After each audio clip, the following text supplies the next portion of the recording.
Ali Imran.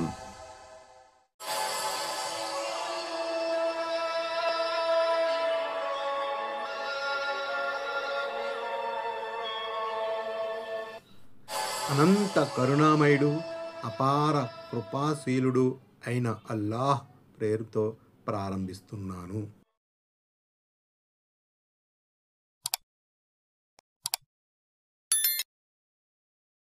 Ayat number 67.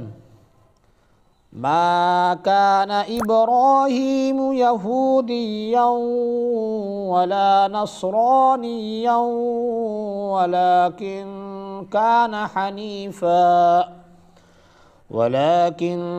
كان حنيفا مسلما وما كان من المشركين.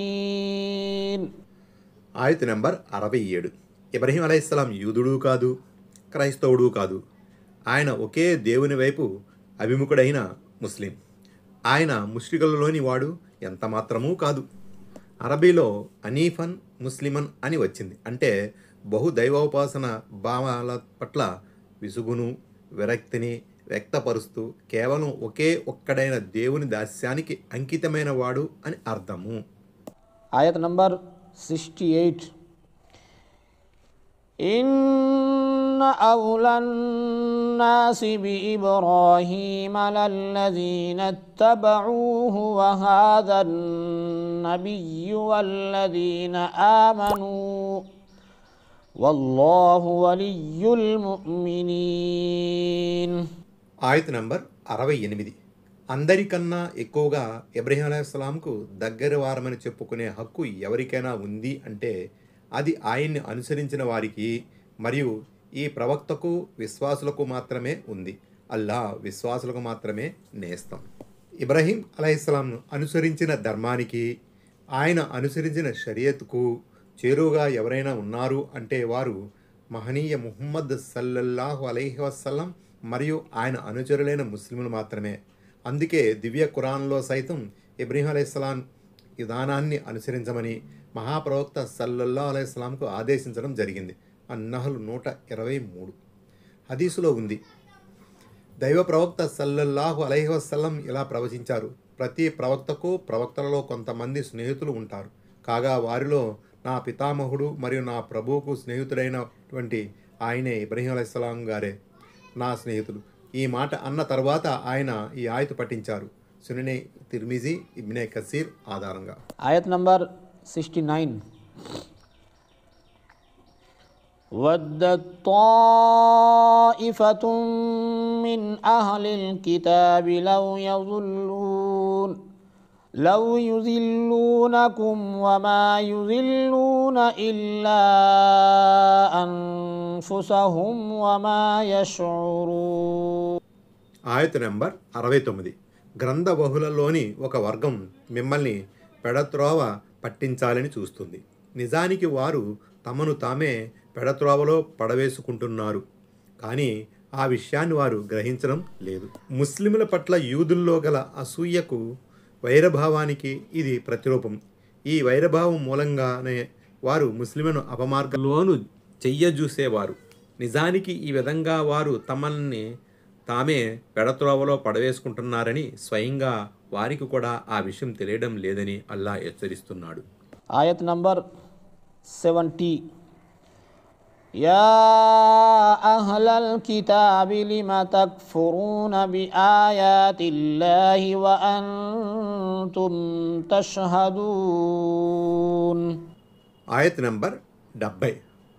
ఓ గ్రంథ బహులారా, మీరు స్వయంగా అల్లా ఆయతులకు సాక్షిగా ఉండి కూడా వాటిని ఎందుకు తిరస్కరిస్తున్నారు? అంటే ముహమ్మద్ సల్లల్లాహు అలైహి వసల్లం సత్య సందేశహరుడని, ఆయన సల్లల్లాహు అలైహి వసల్లం చెబుతున్నదంతా వాస్తవమని తెలిసి కూడా మీరు ఆయన తిరస్కరిస్తున్నారు. ఆయత్ నంబర్ 71. యా అహ్లల్ కితాబి లిమ తల్బిసూనల్ హక్క బిల్ బాతిలి వ తక్తుమూనల్ హక్క వ అంతుం తఅలమూన్. ఆయత్ నంబర్ 71. గ్రంథం కల ఓ ప్రజలారా, తెలిసి కూడా మీరు సత్యానికి అసత్యపు రంగు పులిమి దానిని ఎందుకు అనుమానాస్పదం చేస్తారు? ఉద్దేశపూర్వకంగా సత్యాన్ని ఎందుకు కప్పిపుచ్చుతున్నారు? యూదుల్లో తిష్ట వేసిన 2 పెద్ద నేరాలు ఇక్కడ వేలెత్తి చూపబడ్డాయి. ఒకటి, ధర్మాలను సత్యాలను కలగాబులగం చేసి ప్రజలకు సత్యమేదో స్పష్టంగా బోధపడకుండా చేయడం. 2, నిజాన్ని దాచడం. అంటే తౌరాత్ గ్రంథంలో ముహమ్మద్ సల్లల్లాహు అలైహి వసల్లం ప్రవక్త గురించి సూచించబడిన ఆనవాళ్లను జనాలకు తెలియకుండా దాచిపెట్టడం. కనీసం ఈ విధంగానైనా ముహమ్మద్ సల్లల్లాహు అలైహి వసల్లం సత్య ప్రవక్త అన్న విషయం బహిర్గతం కాకుండా ఉండాలన్నది వారి అసలు ఉద్దేశం. ఈ 2 అపరాధాలకు దూరంగా ఉండమని వారికి ఈ ఆయతులో తాకీదు చేయడం జరిగింది. ఎందుకంటే ఈ 2 నేరాలకు వారు బుద్ధిపూర్వకంగా పాల్పడేవారు. ఈ పనికి ఒడిగట్టి వారు తమ దౌర్భాగ్యాన్ని మరింతగా పెంచుకున్నారు. బక్రా సూరాలో కూడా తెలిసి సత్యాన్ని అసత్యంతో కలిపివేయకండి, సత్యాన్ని దాచకండి అని వారిని మందలించడం జరిగింది. ఆయత్ నంబర్ 42.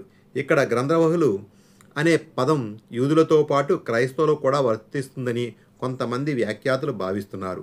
అంటే ఈ నేరాలకు దూరంగా ఉండమని ఆ ఇరు వర్గాల వారికి ప్రబోధించడం జరుగుతుందని వారి అభిప్రాయం. మరికొంతమంది వ్యాఖ్యాతుల దృష్టిలో మదీనాలో నివసించిన యూద తెగలు బను ఖురైజ్, బను నజీర్, బను ఖైనూఖాలకు మాత్రమే ఈ ఆయతు వర్తిస్తుంది. ఈ చివరి అభిప్రాయమే సరైనది.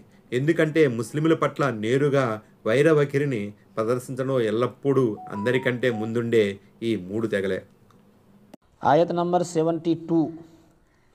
وقالت طائفة من أهل الكتاب آمنوا بالذي أنزل على الذين آمنوا وجه النهار واكفروا آخره لعلهم يرجعون. ఆయత్ నంబర్ 72. గ్రంథబహుళంలోని ఒక వర్గం ఇలా అన్నది: విశ్వసించిన వారిపై అవతరించిన దానిని ఉదయం విశ్వసించి సాయంత్రం తిరస్కరించండి, బహుశా ఇలాగైనా వారు మరలిపోతారేమో. యూదుల కుటిల పన్నాగాల్లో మరొక పన్నాగం ఇది. దీని ద్వారా వారు ముస్లింలను సన్మార్గం నుంచి తప్పించడానికి ప్రయత్నించేవారు. ప్రొద్దునపూట ముస్లింలుగా మారి సాయంత్రం పూట ఇస్లాంను విడనాడుతూ ఉండే ముస్లింల శిబిరాల్లో కలవరం రేకెత్తుతుంది. ఇస్లాం ధర్మంలో ఏవో లోపాలు ఉండడం వల్లే జనులు ఇలా తిరిగిపోతున్నారేమో అన్న అనుమానపు బీజాలు వారిలో నాటుకుంటాయి అని కొంతమంది యూదులు ఈ కుటిల పన్నాగాన్ని పన్నారు. ఆయత్ నంబర్ 73. ولا تؤمنوا إلا لمن تبع دينكم قل إن الهدى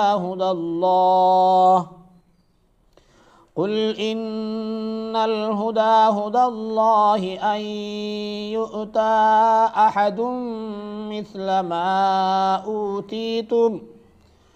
مثل ما أوتيتم أو يحاجوكم عند ربكم قل إن الفضل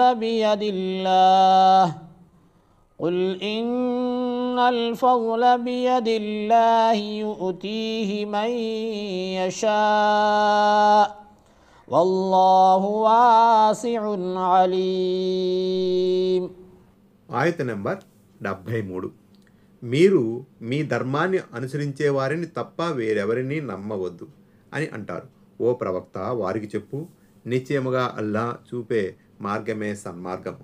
గ్రంథవహులు తమ వారికి ఇంకా ఈ విధంగా కూడా నూరిపోస్తారు: మీకు వసగబడినదే వేరెవరికైనా వసగబడి ఉండవచ్చని, లేక వారు మీ ప్రభు సమక్షంలో మీకు వ్యతిరేకంగా వాదిస్తారని మీరు ఎంత మాత్రమూ అనుకోకండి. ఓ ప్రవక్త, వారితో అనుగ్రహాలన్నీ అల్లా చేతిలో ఉన్నాయి. ఆయన తాను కోరిన వారికి వాటిని ఇస్తాడు. అల్లా గొప్ప విస్తృతి కలవాడు, అన్నీ తెలిసినవాడు. యూదులు తమలో తాము చెప్పుకున్న మాటలివి: పైకి మాత్రం మీరు ముస్లింలుగా నటించండి, కానీ లోపల నుంచి మాత్రం మీరు యూదులుగానే ఉండండి. మీరు మీ ధర్మంపైనే ఉండాలి, ఇతరుల మాటలకు ప్రభావితం కారాదు. యూదుల సంభాషణల గురించి చెబుతూ మధ్యలో హఠాత్తుగా కుల్ ఇన్న హుదన్ లిల్లాహి హువల్ హుదా, ప్రవక్త చెప్పేయ్, నిశ్చయముగా అల్లాహ్ చూపే మార్గమే సన్మార్గము అన్న వాక్యం తీసుకురావడం పాఠకులకు విచిత్రంగాను, పైగా అది అసందర్భమైన వాక్యంగాను అనిపించవచ్చు. వీటినే జుమ్లే ముతారిజా, అసందర్భ వాక్యాలు అని అంటారు. విషయ ప్రవాహం మధ్యలో ఇటువంటి వాక్యాలను వివిధ ఉద్దేశాలతో వాడడం జరుగుతుంది. ఇక్కడ యూదులు కుంటి సాకులు, కుటిల పన్నాగాలను సృష్టీకరించే ఉద్దేశంతో ఇలా చెప్పబడింది. అంటే దైవ మార్గంలో ఎవరెన్ని మాయోపాయాలు చేసినా, ఎన్ని అవరోధాలను కల్పించినా దానివల్ల వాటిల్లే నష్టం ఏమీ ఉండదు. అల్లా తాను కోరిన వారికి మార్గదర్శకత్వం వహించి తీరుతాడు అని దీని భావం. ఇది కూడా యూదులు చెప్పుకున్న మాటే. అంటే మీ వర్గంలో దైవదౌత్య పరంపర ఉన్నట్లే ఇతరులకు కూడా దైవదౌత్యం లభించవచ్చు కదా, యూదుల మాదిరిగానే ఇతరులు కూడా సత్యంపై ఉండవచ్చు కదా లాంటి మాటలు వారు మీకు చెబుతారేమో, కానీ మీరు మాత్రం వారి మాటల్ని నమ్మకండి అని యూద నాయకులు తమ వారికి నూరు పోశారన్నమాట. ఆయత్ నంబర్ 74. యఖ్తస్సు బిరహ్మతిహి మన్ యషా వల్లాహు జుల్ ఫజ్లిల్ అజీమ్. ఆయత నంబర్ 74. ఆయన తాను కోరిన వారిని తన కారుణ్యం కొరకు ప్రత్యేకించుకుంటాడు. అల్లాహ్ గొప్ప అనుగ్రహం కలవాడు. ఈ ఆయతకు 2 అర్థాలున్నాయి. ఒకటి, ప్రొద్దెక్కుతున్న సమయంలో మీరు ఇస్లాం స్వీకరించి ప్రొద్దు గూకుతుండగా ఆ మతం నుంచి మరలిపోండి. మీరు ఇలా చేయడం వల్ల మొదటి నుంచి ఇస్లాంపై స్థిరంగా ఉన్న ముస్లింలు కూడా అయోమయంలో పడిపోయి తమ ధర్మం నుంచి తిరిగిపోయే అవకాశం ఉంది అని యూద పండితులు తమ అనుచర వర్గానికి నేర్పేవారు. వారు తమ శిష్యులకు ఇంకా ఏమని చెప్పేవారంటే, మీరు నామక ముస్లింలుగా ఉండండి, నిజంగా ముస్లింలు అయిపోకూడదు సుమా. వాస్తవానికి మీరు మనస్ఫూర్తిగా యూదులుగానే ఉండాలి. ధర్మం, ధర్మ సందేశం, షరియత్, దేవుని ప్రత్యేక కృప మాకు వసగబడినట్లే అన్యులకు వసగబడి ఉండవచ్చు కదా. మాలాగే అన్యులు కూడా సత్య మార్గంపై ఉండవచ్చు కదా. వారు రేపటి రోజున దైవ సమక్షంలో మాకు వ్యతిరేకంగా వాదించి మమ్మల్ని దోషులుగా నిలదీస్తారేమో కదా అని ఆలోచించి ఆ ఆలోచన ప్రవాహంలో కొట్టుకుపోతారేమో. జాగ్రత్త, అలాంటి తెలివి తక్కువ పని చేయకండి. ఈ భావంలో తీసుకుంటే మధ్యలో వచ్చిన జుమ్లే ముతారిజా, అసందర్భ వాక్యం మినహా ప్రభు సమక్షంలో నివేదించుకుంటారు అనే వాక్యం వరకు అవి యూదులు చెప్పుకున్న మాటలుగానే పరిగణించబడతాయి. 2, ఇక రెండవ భావంలో తీసుకుంటే అల్లా యూదులకు ఈ విధంగా ప్రబోధించినట్లు అవుతుంది. ఓ యూదులారా, మీరు సత్యాన్ని అణచివేసే ఉద్దేశంతో ఈ కుట్రలు పన్నుతున్నారు. ఎందుకంటే మీకు ఇవ్వబడినటువంటి విద్య, అనుగ్రహం, వహీ, షరియత్, ధర్మం వేరెత్తులకు కూడా ఇవ్వబడిందే అన్న అసూయాగ్నిలో మీరు దహించుకుపోతున్నారు. ఈ సత్యమే గనక భూమండలాల్లో వేళ్ళూనుకుంటే ఇప్పటి వరకు ప్రపంచంలో మీకు గల ఆధిపత్యం ఎక్కడా చేజారిపోతుందోనన్న ఆందోళన మీలో ఉంది. అంతేకాదు, ఇప్పటి వరకు సత్యాన్ని దాచిపెట్టడానికి మీరు చేస్తున్న రహస్య యత్నాలు ఎక్కడ బట్టబయలవుతాయో అన్న భయం కూడా మీ ఆంతర్యాల్లో ఉంది. ధర్మం మరియు షరియత్ కేవలం దైవ కటాక్షమని, ఇవి 2 వారసత్వము కావని, దేవుడు తాను కోరిన వారిని కటాక్షించి వారికి సన్మార్గ భాగ్యం ప్రసాదిస్తాడన్న విషయాన్ని మీరు తెలుసుకుంటే ఎంత బాగుండేది.